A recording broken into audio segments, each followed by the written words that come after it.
Hi friends, எல்லாரும் எப்படி இருக்கீங்க? இன்னைக்கு நாங்கள் ஒரு சூப்பர் ஈஸி ரங்கோலி கோலம் போட போகிறோம். ஃபங்க்ஷன், ஃப்ரைடே, ஸ்பெஷல் டேஸ் எல்லாத்துக்கும் பர்ஃபெக்டாக இருக்கும். இந்த டிசைன்ஸ் பிடிச்சிருந்தா லைக் பண்ணுங்கள், மறக்காமல் ஃபாலோ பண்ணுங்கள் அண்ட் உங்கள் ஃப்ரெண்ட்ஸுக்கு ஷேர் பண்ணுங்கள். ஏன்னா இனிமேல் எவ்ரி சண்டே நாங்கள் ஒரு புதிய ரங்கோலி டிசைன் போஸ்ட் பண்ண போகிறோம்.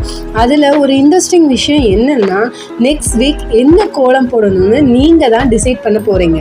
உங்களுக்கு பிடிச்ச கோலம் design, rangoli photo and ideas இல்லை மாடர்ன் ரங்கோலி டிசைன்ஸ் ஏதாவது இருந்தால் இப்போவே எங்களுக்கு டிஎம் பண்ணுங்கள். நீங்கள் போஸ்ட் டிஎம் பண்ணுறதுலேருந்து யாரோட டிசைன் ரொம்ப பெஸ்ட்டாக இருக்கோ அவங்களோட டிசைனை நாங்கள் நெக்ஸ்ட்டு சண்டே கோலம் போட போகிறோம். அப்படியே உங்கள் நேம், உங்கள் சிட்டி எல்லாத்தையும் மென்ஷன் பண்ணிங்கன்னா நாங்கள் நெக்ஸ்ட் வீக் போட போகிற கோலத்தை யார் டிஎம் பண்ணாங்கங்கிற உங்கள் நேமையும் நாங்கள் வீடியோவில் சொல்ல போகிறோம்.